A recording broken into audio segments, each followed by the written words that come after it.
This is the Neoliberal Round Podcast. We are in Philadelphia. Ricardo, What's up? my twin brother, is here I am here. in the house I made it. in Philly. Yep. What's up, Ricardo? I am here. Oh my God, the Pulse is in Philadelphia. We have never. Yes, sir. Major problem is actually Yeah, we've never done a show in Philadelphia. Together. This is here. Yeah. Here in Philly. I mean, there is much to discuss. What do you think about Philly? Really, that is unfair. That is never happened that much to. You know what I think about Philly. Ladies and gentlemen, it's the episode of the Pulse. Welcome. What's going on? We have there's so much happening. Okay, I know in the Pulse we talk about sports, but we talk about politics, we talk about entertainment, but we gotta talk about. Wait, quick question. Yeah. Wait, gotta talk about what? What's going on with politics? There's so much going on. I mean, do we have a democracy? I have to tell Do you. we have a government of the people, by the people, and for the people, or a government by Trump, for Trump, and of Trump? Oh my God! Listen, there's a lot to digest because you see what's going on. Yeah. I mean, first of all, the Epstein situation is keeping him very busy. He doesn't know where to turn. He has a tariff. He had the Epstein. He has the tariff. He has the Epstein. Yep. He has all of this. And can I tell you? What about Charlie Kirk? Oh my goodness! I mean, Have you been following Charlie Kirk? yes, I have been following the story. I mean, No, but first of all, they were saying that they were saying that it's the liberals, and now we are learning that Charlie Kirk lives in a Republican-dominated town. Is a white and house. Republican. Okay, he's a suburban, rich white kid, 6-bedroom house. Yeah. Okay. But yet, so now the Republicans are saying that he was radicalized. I mean, that is not even the point. Yes. To think that, I mean, that this happened in our country, and then the first reaction that we're going to have is to blame and call a side and call another side, and it's that side. This is where the problem lies. We need to remember that we are Americans and we're all together united.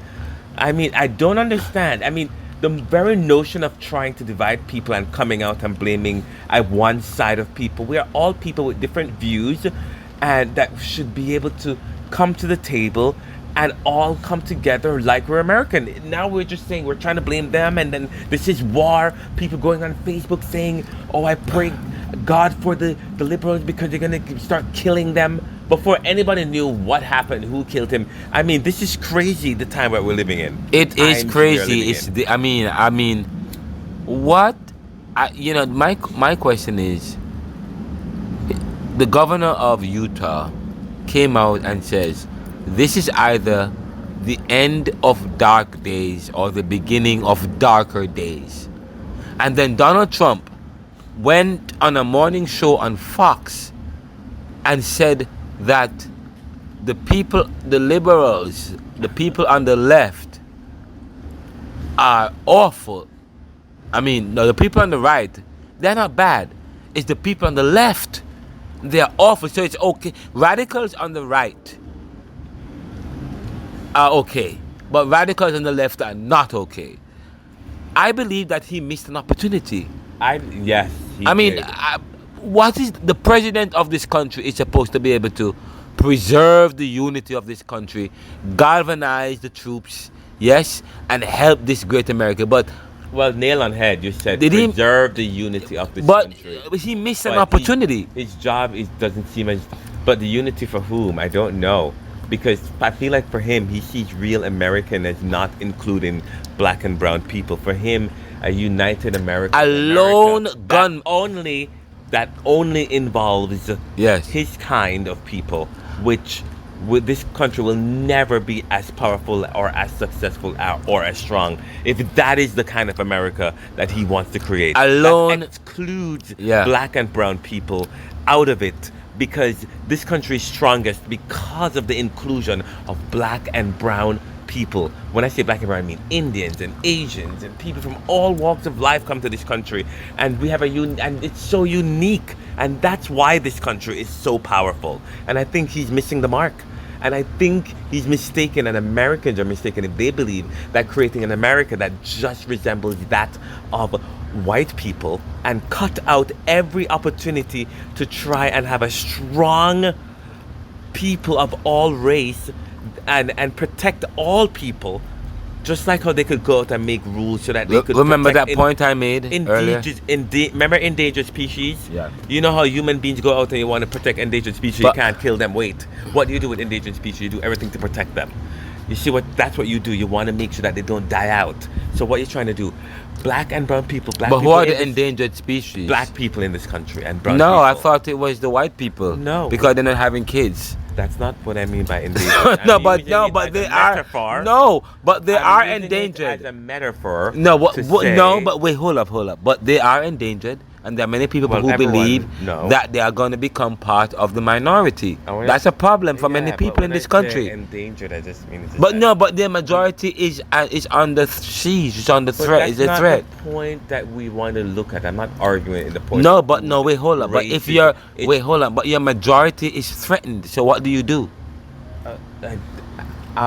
There's no majority threatened. This country is never made up of a majority of who, what, where, and when. It was actually made up of a majority of white people. Yeah, okay. But this country is cyclical. This country, if you look at the past of this country, it went from one sect of people to another sect of people to a next. But we're all in this. It's evolving into a beautiful thing. That's what's happening. Okay. And I don't think everyone needs to be worrying about this, who is losing and what race. It's not what this country is about, okay? About what races, because because the thing is, you have to think about immigration. That's why immigration is beautiful here. Where people that come here from Canada, from Ireland, from England, who are mainly from Russia, from France, they're mainly white. So even if the people here are black and brown people and you think that they're entangled and stuff, it's always going all right, fine. to Let's get to the specifics. Yes. In terms of gerrymandering. You see what's going on in Texas? Yes. You see they've successfully gerrymandered Texas. Now the Republicans have 5 more seats. What are the Democrats doing in response to all these and now we're hearing of other cities where they're doing gerrymandering. In Kansas City, well, they already gerrymandered Kansas, and they're going to do it again. What are the Democrats saying? You know what's going on there? Yeah, I think Governor Newsom, they're doing a bill in November that's coming out, that's passing a mandate, asking them if they need more representative, which of course is going to pass, which will allow California to now have about several more seats. Why are they asking? No, they should do it. No, why? No, wait, hold on. Why are they going through all this process? You see, that's the problem with the Democrats.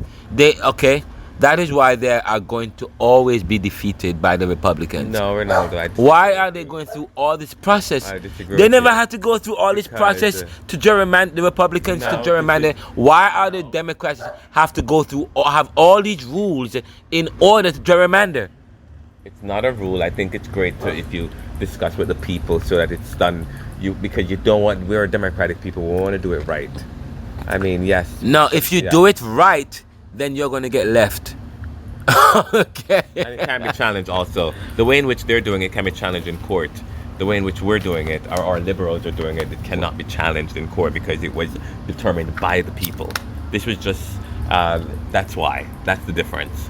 So if you make it enshrined, then it can't be challenged. One's a power grab and one is power of the people. Of the people, that's why. Yeah, but the question I asked Ricardo is, why is it that it's taking the Democrats so long to respond to all these gerrymandering that's happening? Because actually they'd spent most of their money in the concept of doing fair districting. Yes. Okay. And when they realized that the other side didn't want to do that ever, that it was just a ploy, but now they have to give up that concept. Yeah, they can't do it fair because they're going to be left behind. The point I'm making is that right now in Texas, democracy gets left behind. Yeah, democracy will be left behind if you play by their rules. We cannot. No. I mean, by the rules. Democracy gets left behind. Yeah. When you go to war like this. Yeah.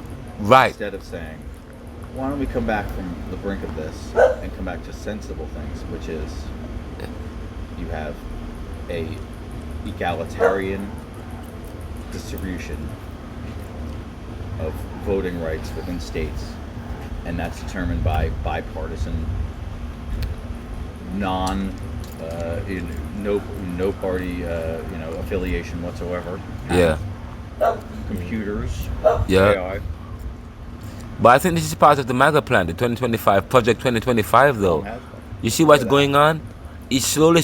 I think he's trying to get ready. He's trying to go back into office again, and he's what is he doing? Extending his power grab. What is going on in Jersey? Jersey is okay. Fine, but Philadelphia, I'm quite sure he's gonna. What do you think about him sending all these the National Guards in these cities? He's about to send National Guards to Memphis. Yeah. That's crazy. What do you think about that? I think it's posturing, but also testing. It's like sending up a balloon, right? Yeah. Seeing how people react, but also softening them for something potentially later. Did you see all those? I don't know Yeah. anything about Memphis, but did you see those guys in Memphis? I'm like, wow. I thought they were all black military guys. Did you see the guys in the press conference? No, I didn't even. Oh, they're I didn't quite watch it. sure of themselves. Yo, I don't know much about Memphis until recently. I didn't realize Memphis. Memphis is something else. Okay. So many songs. Walking in Memphis. Yeah, I like Memphis. I'm walking with my feet 10 feet off the beat. This is The Pulse with Ricardo. He's here in Philadelphia with us. Right here. I can't believe it. It's quite interesting. We're talking politics. What's going on with so Charlie Kirk is killed, and now we're learning that the guy who killed him is from a Republican household. They're trying to, Donald Trump and the Republicans and the surrogates are trying to throw a wedge, trying to make it even exacerbate the issue by saying, oh, he was radicalized by the left. I don't know if he was radicalized by the left at all. Okay, but I don't know if he was radicalized by the left, but there are clear opportunities for him to hear points from both sides because he lives in a red state, in a red house, in a 6-bedroom house. I think he's a single child or something like that. I don't even know. I don't know much about it. Crazy. But all I could say is it's just sad that very privileged guy. Yeah, these things are happening, and Yeah. the opportunity that you have in order to unite people, you just don't do it. I just don't understand it. This is clear. We have an issue also of gun violence in this country, which is something that we have to address. There were 2 other shootings that happened on that same day, where 2 college students, I think, were shot and killed in Colorado, and it's been happening a lot since the start of the school year already. We've had a number of shootings, and they're talking about gang violence. It's just gun violence. If guns were not, people should be more responsible if they're going to be gun owners in our society. And I think we need to really think about the idea of owning gun, the responsibility it is. I'm not saying, to do so. And if you're going to do so, then there needs to be some type of strict rules. Is it ironic that here you are talking about this issue, Charlie Kirk issue? Yeah. He was murdered. And you're saying that we need to address the issue of gun violence. Yeah. But the Republicans are not too keen on addressing gun violence. I know, but I don't know if Charlie Kirk wanted us to talk about addressing the issue of gun violence, and here with that he was killed due to gun violence. Well, I'm not. Yeah. So he's not here to debate with me today. I would have loved to debate him with that. I would have loved to debate him too. The first time I learned about Charlie Kirk was the day when he was killed, but I knew nothing about. I don't know who the hell Charlie Kirk is. Okay. However, I just don't like the idea of guns in our society, and I feel like so because if you have a really strong police force, they should be able to do their good job in protecting us. That's why we pay taxes. So, and if people have a squabble, it's too easy for people to run inside and pick up a gun and shoot someone. If they think twice about committing crimes, if they know all they have is your fist and a baton, as opposed to a gun that can literally take someone live. All right, let's switch subjects. You're in Philadelphia. Welcome to Philly. Yeah. When was you haven't been in Philly? been in a long I don't time. think you haven't been in a while, I haven't and been you in this part and in a you've while. no, you haven't been here in a while in Philly in a while. You haven't been in North Philly in No. never. Comment. Any comments? None. None. I can't. If I No say- comment? No. About Philly? My only comment is I really don't understand how is it that a city in this condition can have such great sports teams. I just don't understand. Wow, It wow, makes wow, no wow, wow. sense But to you me. you are from New Jersey, and suburban life, so you know, so I understand I mean, completely. right now, I'm just saying. Yes, yeah. I mean, Paul. I mean, the Eagles. I mean, This is the Neoliberal Round podcast. It's the Pulse. We're talking with Ricardo, one of the executive producers of the Pulse, right here in Philadelphia, Pennsylvania. and the Giants are laughing. The 76ers have something to lie. The Giants. So you believe that Philadelphia have great city, great sports teams, and we should, and so the people should live better. I mean, I did not say that. It would be great if a couple plants would be, and pots with, would be, Neoliberal Round podcast, Yeah. talking with Ricardo Mckenzie here. Plastered around. Let's switch to sports. Tomorrow, the Eagles are playing. I mean, what do you think about the Eagles' chances? We're in Philadelphia. The Giants are the laughing stock of the entire league. Fine, It's unacceptable. fine. I mean, but what? Okay, what about? Okay, you're from Jersey. What about the Jersey? The Jersey team. Who's the Jersey team though? The Jets? Giants or the Jets?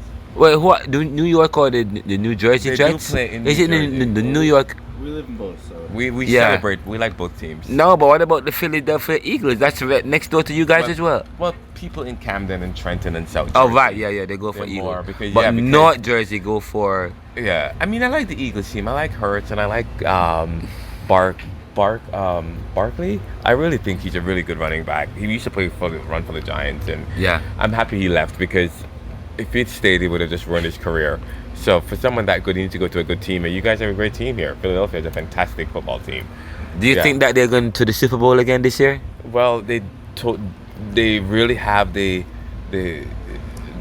ability in terms of their confidence. They're confident. They really have. They're confident, which is that is like I think 80% of it. And they just picked up a new guy just a couple of days ago. And not only does they have the confidence, but they do have the players with the ability.